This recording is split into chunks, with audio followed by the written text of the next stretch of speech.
வணக்கம் மோகன் சார். வணக்கம் சார், இன்னைக்கு ஓடிடி பிளாட்ஃபார்ம்ஸ் சினிமாவுக்கும் ரசிகர்களுக்கும் ஒரு முக்கிய பங்கு வகிக்கு. இந்த ஓடிடி இன்னும் ஏர்லியரா வந்திருக்கலாம்னு நீங்க நினைக்கிறீங்களா, இல்ல தியேட்டர் எக்ஸ்பீரியன்ஸ் தான் பெஸ்ட்னு நினைக்கிறீங்க? எனிடே தியேட்டர் எக்ஸ்பீரியன்ஸ் தான் பெஸ்ட், அதில் டவுட் இல்லை. பட் ஓடிடிக்கு இப்போ ஆஃப்டர் கொரோனா எல்லாரும் அடாப்ட் ஆகிட்டு இருக்காங்கிறது கரெக்ட். ஒரே ஒரு விஷயம், ஃபிலிம் மேக்கர்ஸ் கிட்ட ஓடிடி பிளாட்ஃபார்முக்குன்னு படம் பண்ணுறதுல எனக்கு அவ்வளோ உடன்பாடு இல்லை. ஏன்னா அதுக்கு சரியாக இப்போ ஓடிடி பிளாட்ஃபார்ம்லேயே தியேட்டர் ரிலீஸ் பண்ணுங்க, அதுக்கப்புறம் தான் ஓடிடின்றாங்க. அதான் முக்கியமாக இருக்குது. படம் தியேட்டருக்காக எடுக்கணும், அது ஓடிடியில் ரிலீஸ் பண்ணலாம், அவ்வளோதான். Otherwise theatre experience is the best experience in the world. நான் எப்போவுமே அதுதான் சொல்லுவேன். இப்போ நீங்க 80s பாப்புலரான ஹீரோ, இப்போ இந்த 80s artist screen space share பண்ணணும்னா நீங்க யார் கூட பண்ணணும்னு நினைக்கிறீங்க? என்னோட தயாரிப்பாளரும் இயக்குனரும் யார் சொன்னாலும் நான் ஷேர் பண்ணிக்கிறேன். ஏன்னா எல்லாரும் என்னோட சக நடிகர் நடிகர். ஸோ தொடர்ந்து எந்த மாதிரி கேரக்டர்ஸ் இருந்தா பண்ணலான்னு நீங்க நினைக்கிறீங்க? உங்க மைண்ட்ல இருக்கு, உங்களை அப்ரோச் பண்ணணும்னு நினைக்கிற டைரக்டர்ஸ்க்கு அது ஹெல்ப்ஃபுல்லா இன்ஸ்பயர் பண்ணணும், அவ்வளவுதான். என்ன இன்ஸ்பயர் பண்ணணும், இன்ஸ்பயர் பண்ணா நான் ஒத்துக்கிறேன். இப்போ அப்பார்ட் ஃப்ரம் இண்டஸ்ட்ரி, ஆடியன்ஸோட மைண்ட் செட் இப்போ சேஞ்ச் ஆயிடுச்சு. சோஷியல் மீடியா ஒரு ஷார்ட் பீரியட்ல ஒரு இம்பாக்ட் இருக்குன்னு சொல்றாங்க. ஆனா அதே சில ப்ரொடியூசர்ஸ் என்ன சொல்றாங்க, நம்பர் ஆஃப் வியூஸோ நம்பர் ஆஃப் ஹிட்ஸோன்றது அது டிக்கெட்டா கன்வர்ஷன் ஆகல. சோஷியல் மீடியாவோட இம்பாக்ட் பெருசா இருக்கு, ஆனா அது டிக்கெட்டா கன்வர்ஷன் ஆகலன்றதும் ஒரு சாரார் சொல்றாங்க. ஸோ இந்த சோஷியல் மீடியாவோட வளர்ச்சியை நீங்க எப்படி பாக்குறீங்க? காலத்தின் கட்டாயம், எல்லாமே நம்ம அனுசரித்து அப்டேட் ஆகித்தான் போகணும், அவ்வளோதான். இது டிக்கெட்டாக கன்வெர்ட் ஆயிருக்கு இல்லையாங்கிறத பற்றி எனக்கு அவ்வளோ டீட்டெயிலாக தெரியாது. பட் பொதுவாக ஆடியன்ஸு படத்தோட ட்ரெய்லர் பார்த்து தான் முடிவு பண்ணுவாங்கங்கிறது எனக்கு ஒரு நம்பிக்கை இருக்குது. அது ட்ரெய்லர், அவங்களுக்கு ட்ரெய்லர் வந்த அன்றைக்கே அவங்க பொதுவாக டிசைட் பண்ணுவாங்கன்னு நினைக்கிறேன். இந்த படம் நல்லா இருக்கும், நல்லா இல்லை, போய் பார்க்கலாம், இல்லை ரெண்டாவது நாள் பார்க்கலாம், இல்லை ரிப்போர்ட் கேட்டு பார்க்கலாங்கிறது ஃபீல் பண்ணுவாங்கன்னு நான் நினைக்கிறேன். சார், இன்னைக்கு பொதுவா திரைப்படங்கள்ல பேக்ட்ராப்ல பழைய படங்களோட போஸ்டர்ஸ் காமிப்பாங்க அந்த சீனுக்கு ஏத்த மாதிரி. ஆனா இன்னைக்கு தியேட்டர்ல பழைய படத்தோட பேனர்ஸ் தான் நிறைய இருக்கு. ஸோ இந்த ரீரிலீஸ்ன்றது ஒரு ட்ரெண்ட் ஆயிடுச்சு. இதை நீங்க எப்படி பாக்குறீங்க? அது நிறைய படம் சக்சஸும் ஆயிருக்கு. வரவேற்கணும்ல, கமர்ஷியல் தானே சினிமா. சக்சஸ் பணம் சம்பாதிக்கணுங்கிறது தானே உண்மையான விஷயம். மக்களை என்டர்டெயின் பண்ணி பணம் சம்பாதிக்கிறதா இருந்தால் அது ரொம்ப நல்லா வரவேற்க விஷயம் தான். அதுல ஸோ இப்போ நீங்க தியேட்டர்ல போய் பார்க்கணும்னு நினைக்கிற 3 படங்கள், உங்க படங்களோ இல்ல மற்ற படங்களோ? 1000ல் ஒருவன் நிச்சயமா பார்க்கணும்னு சொன்னேன், வாத்தியார் படம், அதுல எந்த டவுட்டே இல்லை. அதுக்கப்புறம் பாஷா பார்க்கணும்னு ஆசைப்படுவேன், நாயகன் படம் பார்க்கணும்னு ஆசைப்படுவேன், தியேட்டரில் போய் பார்க்கணும். சார், இன்னைக்கு இருக்கிற சிச்சுவேஷன்ல ஒரு 2 படம் இல்ல 3 படம் ஜெயிச்சா அடுத்த இலக்கு சிஎம் தான் அப்படின்ற ஒரு மைண்ட் செட்டு பொதுவாகவே இருக்கு. அப்படி இருக்கும்போது பல வெள்ளிவிழா படங்கள், பல 100 நாள் கொடுத்த மோகனியா சைலண்டா இருக்காரு. நீங்க தப்பான ஆள்கிட்ட இந்த கேள்வி கேட்குறீங்கிறது மட்டும் உறுதியா நான் சொல்ல முடியும். ஒரு ஹீரோவா நீங்க கட்டுறது என்ன, பெற்றது என்ன? எப்பவுமே மனிதனா இருக்கணுங்கிறது ஆசைப்பட்டா தான் எல்லாமே நிரந்தரம் நான் நினைக்கிறேன். பெற்றது மக்களோட ஆதரவும் அன்பும் இறைவனோட ஆசீர்வாதமும் எல்லாமே பெற்றிருக்கேன். இன்னைக்கு இருக்கிற ஹீரோஸ் நெகட்டிவ் ஷேட் பண்ணா ஆடியன்ஸ் ரொம்ப ரசிக்கிறாங்கன்ற மாதிரி ஒரு பரவலான ஒரு விஷயங்கள் இருக்கு. அது போல உங்களுக்கு அந்த எண்ணம் இருக்கா? நான் அந்த டைம்லயே நெகட்டிவ் ஷேட்ஸ் படம் பண்ணியிருக்கேனே. அதனால கதைக்கு என்ன தேவையோ, இயக்குனர் என்ன ஃபீல் பண்றாங்களோ அதுல இருக்கிறதா என்னோட எப்பவுமே உடன்பாடு. கூட்டணியா ஜெயிக்கணுங்கிறது தான் என்னோட உடன்பாடு. ஸோ இன்ட்ரெஸ்டிங்காக சொல்லணும், ஆடியன்ஸை என்கேஜ் பண்ணணும், அவங்க எமோஷ்னலாக கனெக்ட் பண்ணணும். அது பண்ணால் படங்கள் ஜெயிக்குங்கிறது நான் நம்புறேன். எந்த மாதிரியான விஷயத்தை மறக்கணும்னு நினைக்கிறீங்க? எல்லாமே மறக்கணும். மனுஷனுக்கு பெஸ்ட் கிஃப்ட் என்ன மறக்கிறது தானே. எல்லாமே தலையில் இருந்தால் நிம்மதியாக இருக்க முடியுமா? தூக்கம்ங்கிறத இறைவன் அதுதானே கொடுத்துருக்கான் நமக்கு. அது அந்த எதுவுமே நிரந்தரம் இல்லையே. ஸோ அந்தந்த நேரத்துக்கு அதை என்ஜாய் பண்ணணும், அதை எக்ஸ்பீரியன்ஸ் பண்ணிட்டு போயிட்டு இருக்கணும். எவ்ரி திங் இஸ் அன் எக்ஸ்பீரியன்ஸுங்கிறது தான் நான் நினைக்கிறேன். So every thing is. Sir, 80s காலகட்டத்தில் ரஜினி சார், கமல் சாருக்கு செம்ம டஃப் கொடுத்தீங்க. அவங்களுக்கு நீங்க போட்டியா அப்படின்னு ஒரு நியூஸ் பரவலாக வந்த போது அதை நீங்க எப்படி எடுத்துக்கிட்டீங்க? நீங்களே சொல்லிட்டீங்களே, அது ஒரு நியூஸ். நம்ம யாருக்கு எப்பவுமே போட்டியே கிடையாது. நான் இண்டஸ்ட்ரிக்கு வரும்போது ரஜினி சார் மிகப்பெரிய சூப்பர் ஸ்டார், கமல் சார் அப்போவே உலக நாயகன். நான் அவரோட படங்கள்ல காலேஜ் தான் நாங்கள் எல்லாம் பெங்களூரில் போய் பார்த்துருக்கோம். 3 முடிச்சு ஆகட்டும், சொம்ம கிருதி சொல்ல கிருதின்னு ஒரு நம்ம கமல் சார் டியூல் ரோல் பண்ணியிருப்பார். அது தமிழில் கூட அப்புறமா டப்பா இங்கே இருநிலவர்கள் வந்துச்சு. முள்ளு மலரும் ஆகட்டும், நிறைய படங்கள் காலேஜ்லேயே அவர் படங்கள் பார்த்து வளர்ந்தவங்க நாங்கள். வந்து சினிமா நடிகனாக ஆசீர்வாதம் இருக்குது, மக்கள் ஆதரவு கிடைச்சிது, நல்ல படங்கள் பண்ணுறதுக்கு வாய்ப்பு கிடைச்சிது, வெற்றி அடைஞ்சது. தவிர நம்ம யாருக்கும் யாருமே போட்டியே கிடையாதுங்க. அவங்கவுங்க ஸ்பேஸ் இருக்கும், அதுலேயே அவங்கவுங்க எவ்வளோ சாதனை பண்ண முடியுமாங்கிறது மட்டும். தவிர ரஜினி சார் கமல் சார் என்றைக்குமே ரஜினி சார் கமல் சார் தான். நம்ம யாருக்கும் அப்போ இல்லை, எப்பவுமே யாருக்குமே யாரும் போட்டி இல்லை. சார் கோகிலா மோகன், ஹரா மோகன், இந்த டிரான்சிஷன் எப்படி பார்க்குறீங்க? அது ஒரு எக்ஸ்ட்ராடினரி அனுபவம் தான் ரெண்டுமே. ஏன்னா கோகிலா மோகனுங்கிற படம் வந்து கோகிலா வந்து பாலு மகேந்திரா சார் என்னை அறிமுகப்படுத்தினாருங்க.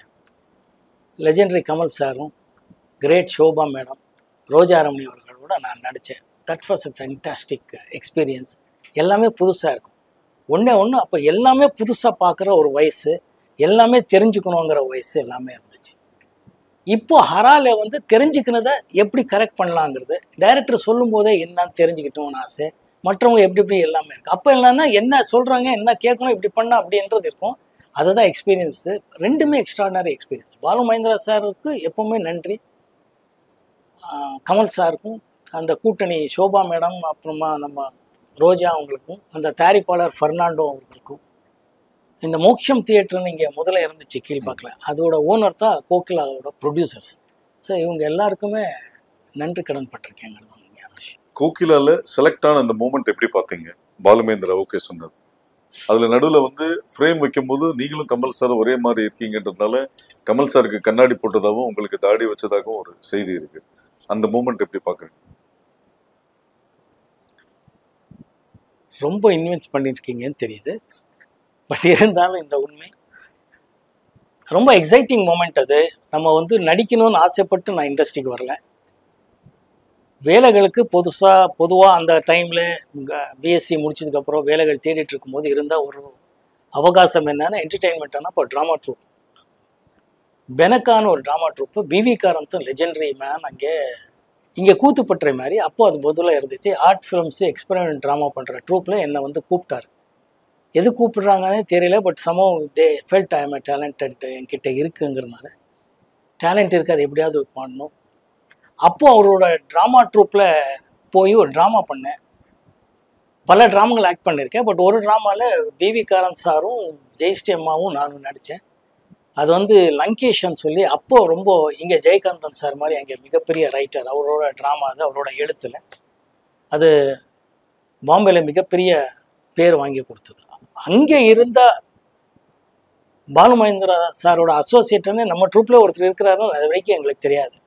அவர் தான் இவ்வளோ நல்லா நடிக்கிறீங்களே, ஏன் சினிமாவில் நடிக்கணும் போது எனக்கு தெரியாது, புதுசாக அதெல்லாம் எனக்கு தெரியாது சார், எனக்கு தேவையில்லை, நான் இன்டர்வியூ போயிருக்கேன், வந்துட்டுருக்கேன், ரிட்டன் டெஸ்ட் பண்ணியிருக்கேன் பேங்க்குக்கு, அதெல்லாம் சொல்லிகிட்ருப்பேன். பட் இருந்தாலும் ஹீ ஃபோர்ஸ் மீ பண்ணதுக்கப்புறம் ஒரு வாய்ப்பு. பாலு மகேந்திரா சார் வந்து சீனியர் நடிகர்கள் எல்லாரையும் பார்த்து என்னையும் பார்த்து என்னை கேட்டார், என்ன மோகன் வாட் யூ திங்க்னு. அவரோட கேமராவில் அப்போ தெரியாததுக்கப்புறம் தான் அனுபவித்த விஷயங்கள், அவரோட கேமராவில் அவர் என்னை ஷூட் பண்ணிகிட்ருக்காருங்கிறது எவ்வளோ பெரிய விஷயங்கிறது அதுக்கப்புறம் மூடு பண்ணி அதுக்கப்புறம் எல்லாம் தெரிஞ்சுக்கிட்டேன். ஸோ அப்போது தெரியாது, கேட்கும்போது கேட்டார், கேன் யூ ஆக்ட்னாரு. I said I don't know sir. Then I said இல்லை யூ வில் பி எ கிரேட்னு சொல்லி அசோசியேட் கிட்ட சொல்லி இவர் தான் நம்ம அந்த கேரக்டர் பண்ணுறாருன்னு மிக சிறப்பாக நடிக்க வச்சார். அது ஒரு எக்ஸ்ட்ராடனரி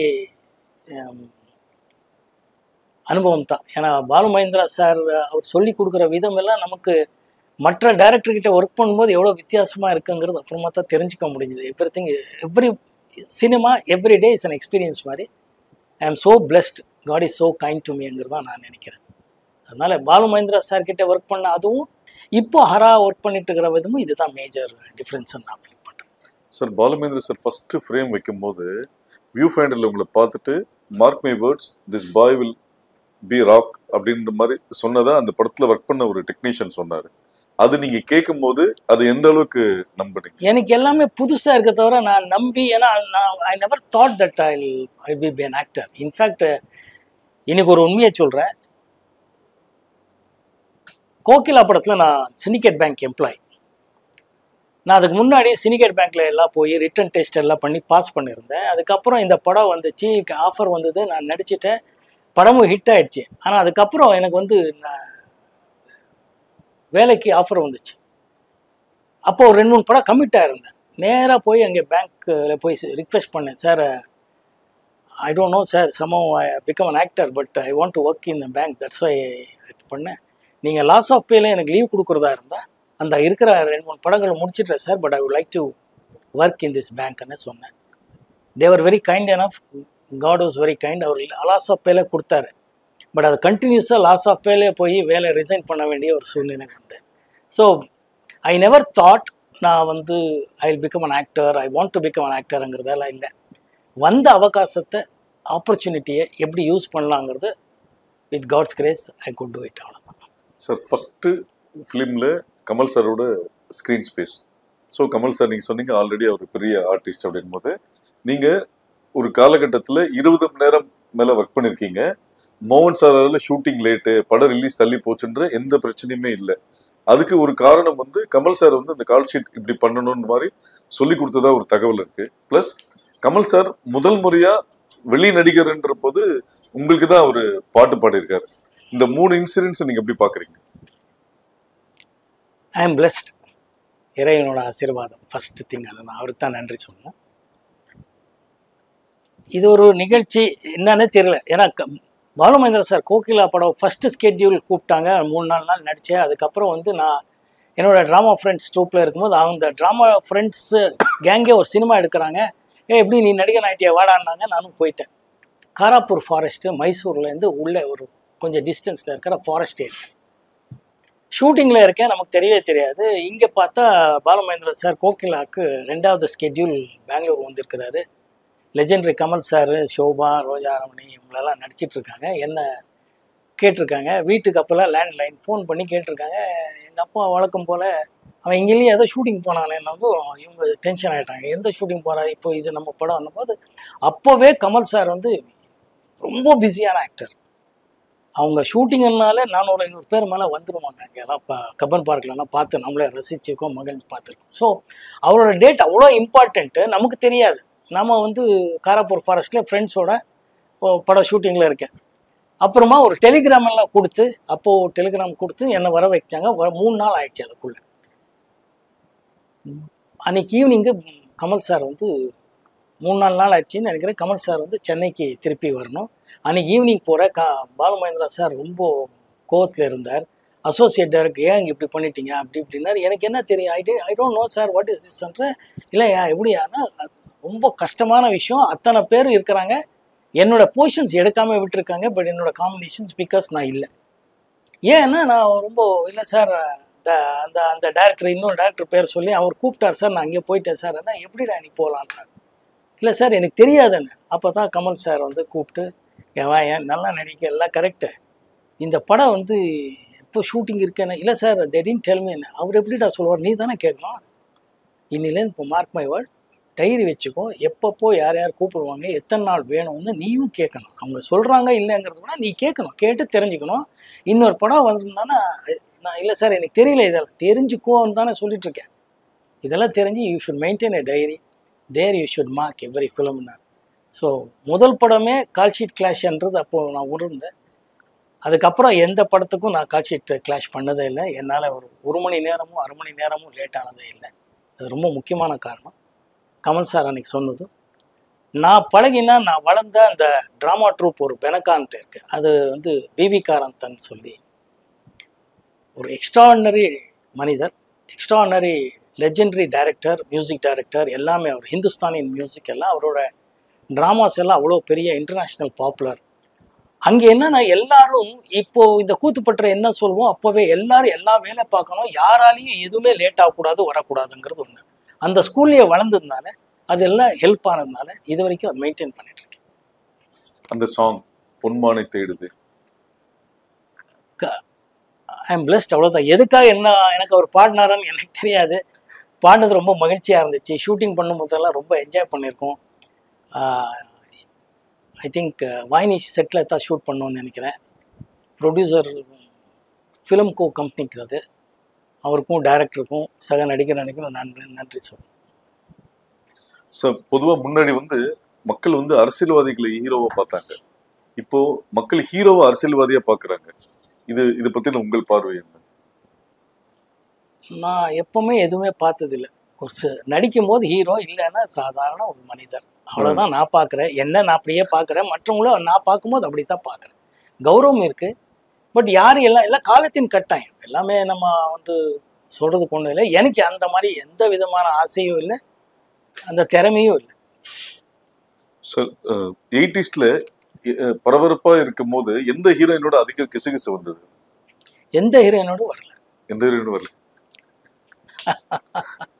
சார் மௌனராகத்துல ஒரு இன்ட்ரெஸ்டிங்கான ஒரு விஷயம் அப்ப எல்லாரும் பேசப்பட்டது வந்து அந்த ட்ரெயின் சீக்வன்ஸ், தாஜ்மஹாலோட பின்னாடி எடுத்த ஒரு சாங், இதை பத்தி இருக்கும்போது அதை நீங்க ரீவைண்ட் பண்ணி பார்க்கும்போது அதோட மெமரிஸ் எப்படி பாக்குறீங்க?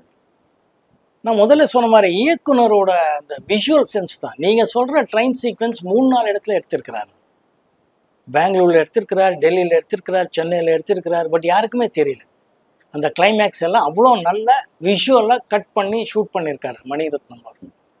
ஸோ ஒரு இயக்குனர் மேலே தான் எனக்கு எப்போவுமே கௌரவம் அதிகமாகுது தவிர, தாஜ்மஹால் அப்படி தான். அங்கே போய் ஷூட் பண்ணுறதுக்கு பிளான் பண்ணோம். அன்ஃபார்ச்சுனேட்லி டெக்னிக்கல்லாம் விடலை, ஏதோ பர்மிஷன் அது இதுன்னு சொல்லி உள்ளே விடலை. பட் நோயிங் மணி என்ன பண்ணாரோன்னா பண்ணி ஆகணும், வந்திருக்கோம். அதனால பேக் ஸ்டாப் போனால் அங்கே யாரும் போலீஸ்காரங்களோ யாருமே எதுவுமே பர்மிஷனே தேவையில்லைன்னு சொல்லி அங்கே அந்த விஷுவல் இம்பேக்ட் கொடுத்து ஒரு மூட் கிரியேட் பண்ணார். ஸோ எல்லாருக்கும் பிடிச்சிருந்துச்சு. ரொம்ப ஃபென்டாஸ்டிக் எக்ஸ்பீரியன்ஸ். சார் 80s மோகன் இன்னைக்கும் தனித்து நிற்கிறதுக்கு முக்கிய காரணம்னு நீங்க என்ன நினைக்கிறீங்க? காட்ஸ் கிரேஸ் ஒன்று. நான் எப்பவுமே சொல்கிற மாதிரி உயிரின் ஊற்றாக இருக்கிற என்னோட ரசிகர்கள் மட்டும்தான் காரணம் நான் நினைக்கிறேன். இவங்க 2 பேருக்கு தான் நான் நன்றி சொல்லணும். சார் வெற்றி ஒரு எந்த ஒரு நடிகைகளுக்குமே வெற்றியின் உச்சத்தில் இருக்கும்போது சூழல்கள் வேற மாதிரி இருக்கும், அதிக நண்பர்கள் இருப்பாங்க. ஆனா அதே சூழல் மாறும்போது நண்பர்களோட வட்டம் குறையும், கான்டாக்ட்ஸ் எல்லாமே விலகி போவாங்கன்ற மாதிரி ஒரு சூழ்நிலை இருக்கு. இது மாதிரி ஒரு சூழ்நிலையை நீங்க ஃபேஸ் பண்ணிருக்கீங்களா? இல்லை, சினிமா பொறுத்தவரை நம்ம காலேஜில் ஸ்கூலில் படிக்கிற மாதிரி ஃப்ரெண்ட்ஸுங்கிறதுக்கு நான் அவ்வளோ லக்கி இல்லை. நான் எப்போவுமே அக்வென்டன்ஸ் தான். இப்போ பழகிற டைமில் எல்லாரும் நல்லா பழகுவோம். சினிமா முடிஞ்ச பிறகு அடுத்த சினிமாவுக்கு போயிடுவோம். அங்கே இருக்கிற டைரக்டர், டெக்னீஷியன்ஸ், ஆர்டிஸ்ட் பழகுறோம். அதுக்கப்புறம் அடுத்த படம் இப்படி தான் போயிட்டுருக்கே தவிர, இந்த சக்ஸஸாக இருக்கும்போது நிறைய பேர், சக்ஸஸாக இல்லைன்னா நிறைய பேர். நான் எப்போவுமே கொஞ்சம் சோஷியல் மீடியாவில் இல்லைங்கிற மாதிரி சினிமா ஆட்களோட பழகுவே தவிர I am not into in. So உள்ளே போய் அதை அனுபவிச்சு அதெல்லாம் இல்லை. நம்ம எப்போவுமே ஹாப்பியாக இருப்போம். அந்தந்த டைமில் அந்தந்த இயக்குனர், சக நடிகர் பார்ப்போம். அதுக்கப்புறம் நானாக இருக்கிறதுனால எனக்கு அந்த மாதிரி எல்லாம் ஃபீலிங்ஸ் வந்தது இல்லை. சுகாசினி மேடம் ஒரு வாட்டி சொல்லும் போது நீங்க ரொம்ப சேட்டைக்காரர், நாட்டி பாய்னு சொல்லியிருக்காங்க. அப்படியா சார்? இல்லை, நீங்கள் அவங்ககிட்ட தான் கேட்கணும். நான் நாட்டி பாயா இல்லை, நான் இப்படி சொல்ல முடியும், எனக்கு புரியல. சார் சினிமாவில் வெற்றி தோல்வியை நீங்க எப்படி பார்க்குறீங்க? இட்ஸ் அன் எக்ஸ்பீரியன்ஸ், அவ்வளோதான். டெஃபினட்டாக வெற்றி தோல்வி மைண்டுக்கு எதுவுமே எடுத்துக்க மாட்டோம். படம் ஹிட் ஆனாலும் தேங்க் காட், படம் ஃப்ளாப் ஆனால் என்ன பண்ணணும், அடுத்தது எப்படி மிஸ் ஆச்சு, அதுக்கு என்ன கரெக்ட் பண்ணணுங்கிறது போனால் தான் நம்ம அதுலேருந்து வெளியே வர முடியும். பிகாஸ் அதர்வைஸ் எல்லோரும் அந்த டிப்ரெஷனுக்கு போயிடுவோம், இல்லைன்னா அந்த ஒரு டாப் எண்டுக்கு போய் நின்றுடுவோம். அது ரெண்டுமே எனக்கு இல்லை. சார் இப்போ இந்த பார்ட் 1 பார்ட் 2 சீசன் இருக்கு. ஸோ மோகன் சாரோட படங்கள் பார்ட் 2 பண்ணணும்னா நீங்க எந்த படத்தை சொல்லுவீங்க? தயாரிப்பாளர் வந்து யாராவது இருக்கிறாரு தான் சொல்லுங்க. நிறைய கதைகள் பேசலாம், நிறைய படங்கள் இருக்கு. சார் இப்போ வந்து ஆரம்ப கட்டத்தில் கோகிலா, மூடு பண்ணி இது மாதிரில ஒரு சின்ன சின்ன விஷயங்கள், விதியில நெகட்டிவ் ஆன விஷயங்கள், எல்லா டைப் கேரக்டர்ஸும் இதுதான் பண்ணுவேன்னு இல்லாம பல்வேறு விஷயங்கள் பண்ணியிருக்கும் போது எதிர்நாயகனாகவும் 100வது நாளில் பண்ணியிருக்கீங்க. இப்போ கோட்ல வந்து நீங்க எதிர்நாயகனாக நடிப்பதாக கூறப்படுகிறது, ஊடகங்கள் சொல்லப்படுகிறது. இந்த படத்தை செலக்ட் பண்றதுக்கு என்ன ரீசன்? இந்த படம் முடிஞ்சது ஏஜிஎஸ் பர்மிஷனோட, வெங்கட் பிரபு அவர்களோட பர்மிஷனோட இந்த படத்தை பற்றி டீட்டெயிலாக உங்களோடவே நான் பேச தயாராக இருக்கேன். இப்போ அந்த படத்தை பற்றி பேசக்கூடாது, அதனால பேச விரும்பல. ஓகே சார், அதாவது 80s வந்து மிகப்பெரிய ஹீரோ மோகன், 2024 விஜய் சார் பெரிய ஹீரோ. இந்த காம்பினேஷன் எப்படி பாக்குறீங்க? மக்களால் தேர்ந்தெடுத்த மிகப்பெரிய நடிகர் ஹீரோவாக விஜய் சார் இருக்கிறார். தளபதி விஜய் சொல்லக்கூடியவர். அவரோட நடிக்கிறதுக்கு ஒரு வாய்ப்பு வந்திருக்கு. Thanks to Venkat Prabhu AGS. அவர் ரொம்ப அவர்கிட்டேருந்து கற்றுக்க வேண்டியது இருக்குது. ஏன்னா is a very very very deep person, very silent man. அந்த அளவுக்கு சைலண்ட்டாக இருக்கிறது கற்றுக்கணும்னு நானே ஆசைப்படுறேன். இது அவர்கிட்டயே நான் சொல்லியிருக்கேன். இதுதான் அவர்கிட்ட நான் ரொம்ப சிறப்பாக இருக்கிற ஒரு அம்சமாக நான் நினைக்கிறேன். எதுவாக இருந்தாலும் அவர் அவ்வளோ டீப்பாக சைலண்ட்டாக உட்காந்து எல்லாமே அப்சர்வ் பண்ணிட்டு இருப்பார் தவிர, அது எனக்கு ரொம்ப பிடிச்ச விஷயமா இருக்குது. ஸோ அதை அவர்கிட்டேருந்து கற்றுக்கணும்னு ஆசைப்படுறேன். ஒரு நடிகனா எது ரொம்ப மிஸ் பண்ணுறதா நினைக்கிறீங்க? என்ன மிஸ் பண்ணுற மாதிரி எனக்கு தெரியல. நடிப்பும் ஒரு தொழில் ரீதியாக வரும்.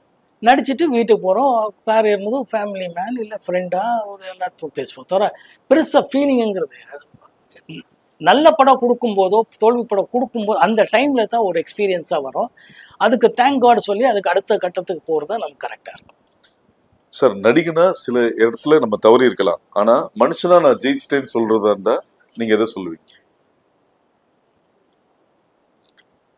மனுஷனா ஜெயிச்சிட்டு முயற்சி பண்ணிட்டு இருக்கேன், மனுஷனா வாழணும்னு ஆசைப்பட்டுட்டு இருக்கேன். அவ்வளோதான் நான் சொல்ல முடியும் தவிர ஜெயிச்சிட்டேங்கிறது இல்லை. மனுஷனா வாழணும்னு ஆசைப்படுறேன். அதுதான் உண்மையான விஷயம். சார், இந்த காலகட்டத்தில் படம் நல்லா இருக்கா இல்லையான்றதை விட எந்த ஹீரோ ஆக்ட் பண்ணியிருக்காங்கன்ற பார்க்கறதா ஒரு விஷயங்கள், ஸ்டார் வேல்யூன்றது ஒரு விஷயங்கள் இப்போ ரொம்ப ஜாஸ்தி ஆகிட்டு இருக்கு. ஸோ அது ஒரு ஸ்டாரா நீங்க இதை எப்படி பார்க்குறீங்க? இல்லை, இது ஒரு உண்மை, எல்லாருக்கும் தெரிஞ்ச விஷயத்த நான் சொல்ல விரும்புகிறேன். தியாகராஜ பாகவதர் காலத்துல இருந்து இன்னைக்கு வரைக்கும் இருக்கிற ஒரு உண்மை என்னன்னா, படம் தான் எப்பவுமே நிர்ணயிக்கப்படுது.